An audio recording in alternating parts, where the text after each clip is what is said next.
Et voilà, donc du coup la rampe est sortie et on va aller jeter un coup d'œil tout de suite.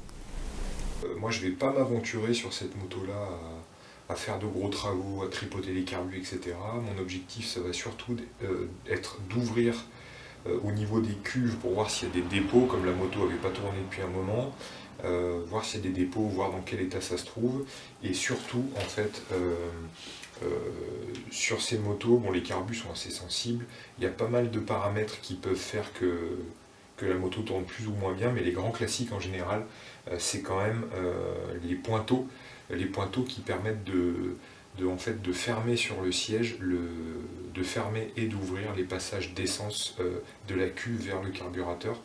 Donc globalement, les paramètres un peu euh, basiques, mais aussi très importants des carbus, c'est euh, la hauteur de flottaison, donc des flotteurs dans les cuves, et surtout l'état du pointeau. Donc moi j'ai affaire là à une moto qui n'a pas tourné depuis environ 8 mois ou un an, sur laquelle j'ai pas forcément trace d'entretien, elle a quand même déjà quoi, 35 000 km. Donc quitte à dépenser un peu d'argent pour ma tranquillité, en fait j'ai acheté ces 4 kits de réfection. Hop là, donc ça vient, ben voilà. Hop. J'ai acheté ces 4 kits de réfection qui proviennent de chez un accessoiriste, donc qui comprennent en fait les joints de cuve qui vont me permettre de démonter proprement et de remonter les cuves après, mais surtout qui comprennent des pointeaux neufs, les sièges de pointeaux avec le joint torique qui correspond, puisque ça c'est des cas de fuite au niveau du carburateur assez souvent, et le petit joint torique pour la vis de ralenti. Donc j'en ai acheté 4. Je les ai achetés avant même d'avoir contrôlé l'état de la rampe, mais c'est pas grave, c'est des éléments hyper importants du carburateur. Ça a dû me coûter une quinzaine d'euros par carbu, donc voilà, moi j'ai fait le choix de les acheter et ça va nous faire un bel entretien.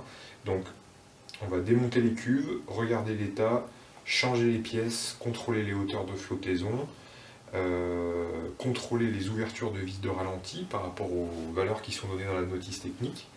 Et on se référera toujours à la notice technique pour s'y retrouver. D'ailleurs, vous voyez, elle n'est jamais forcément très loin. Voilà, donc j'ai imprimé quelques pages qui comprennent les valeurs clés. On retrouve la vitesse de ralenti, les hauteurs de cuve à 13 plus ou moins 2 mm pour un ZX 750P1, ce qui est mon cas. Voilà, donc tout est là et ça va vous permettre d'avancer petit à petit. Allez au boulot!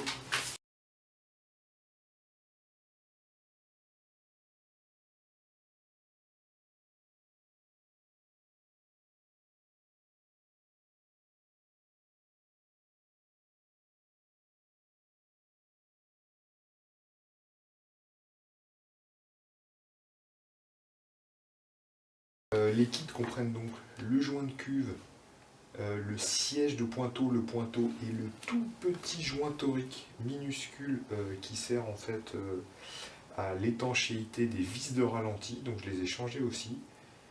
C'est un peu galère, il faut être très très minutieux parce que les vis de pointeau, donc le tournevis, où est-ce qu'il est, hop.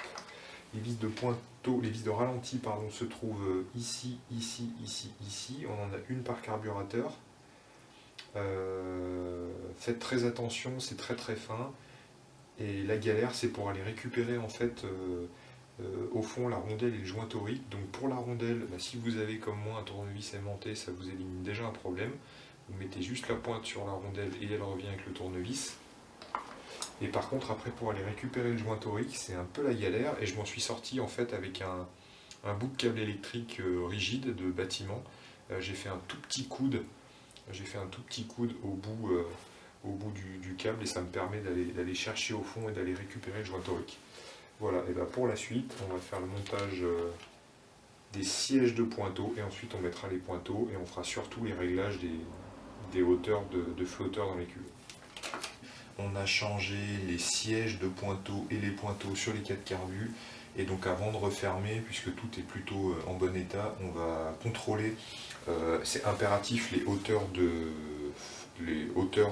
flottaison, donc des flotteurs dans les cuves.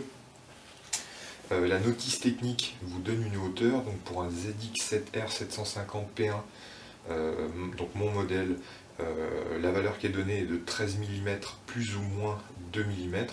Donc vous pouvez avoir une oscillation entre un réglage bon entre 11 mm et 15 mm de hauteur de flottaison. Et pour contrôler cette hauteur de flottaison, il faut absolument vous faire un gabarit de ce type-là. Donc c'est tout simple, hein, je l'ai fait en carton.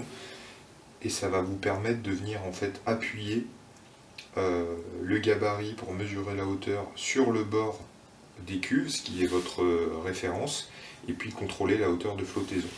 Donc là clairement moi j'ai pris la hauteur qui m'intéressait pour le réglage, sachant que plus la hauteur est faible, plus la quantité d'essence dans les cuves seront importantes. Moi j'ai une ligne MIG qui a été installée après, qui va demander d'avoir un poil plus de richesse, donc j'ai pris la décision de faire mon réglage pas sur 13 mm mais sur 12 mm pour avoir un tout petit peu plus d'essence dans la cuve, ce qui va m'apporter un tout petit peu plus de richesse sur le premier quart d'ouverture de la poignée de gaz. Voilà, donc là en fait moi j'ai un réglage à 12 mm, et quand on le met en place, on le positionne sur le flotteur, et avant même d'avoir commencé à appuyer sur le flotteur, on se rend compte qu'il y a environ 2 mm d'écart avec la ligne de référence. Donc du coup je pense que le réglage est bon, mais il est plutôt orienté du côté pauvre du réglage, et moi je souhaite l'enrichir un petit peu plus. Donc on va faire le réglage, et pour ça il suffit juste de plier en fait les petites pattes sur les flotteurs qui maintiennent les pointeaux, et on va ajuster le réglage tranquillement.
Voilà, bah, du coup le réglage est terminé. On a juste très légèrement donc, pris cet outil-là pour ajuster les petites patoches. Et puis du coup grâce au gabarit on peut contrôler. Si vous n'êtes pas exactement à la valeur que vous vouliez, soyez bien sûr en tout cas d'essayer d'avoir, même s'il y a un tout petit décalage, une valeur équivalente entre les 4 carbus pour que les 4 fonctionnent pareil. Ça y est, la rampe elle est complètement terminée. On a fait les opérations qu'on souhaitait faire. Donc avec les kits neufs, on a remplacé les 4 joints des vis de ralenti, on a tout remonté et les réglages ont été faits correctement. Pour faire le réglage, en fait, il vous suffit de visser la vis de ralenti à fond. Alors attention, à fond ça ne veut pas dire comme un bœuf, surtout pas avec ces vis-là. Vous la vissez complètement, et dès que vous sentez, vous vissez tout doucement, et dès que vous sentez que vous êtes au contact, vous serrez surtout pas plus fort, ça ne sert absolument à rien et vous risquez d'abîmer les sièges des pointes de vis de ralenti. Donc du coup vous la vissez complètement. La notice technique vous indique que pour un ZX7R, donc P1 de 96, le réglage c'est qu'il faut dévisser de 1 tour plus 3 quarts de tour, donc 1 tour 3 quarts. Vous prenez votre vis, vous faites votre dévissage, vous repérez bien, et surtout, avant de remonter la rampe de carbu, vous reprenez le réglage d'origine qui est indiqué dans la notice technique. Ça ne sert à rien d'aller à l'aventure, si vous avez besoin d'ajuster, vous le ferez sur la moto quand ça tourne.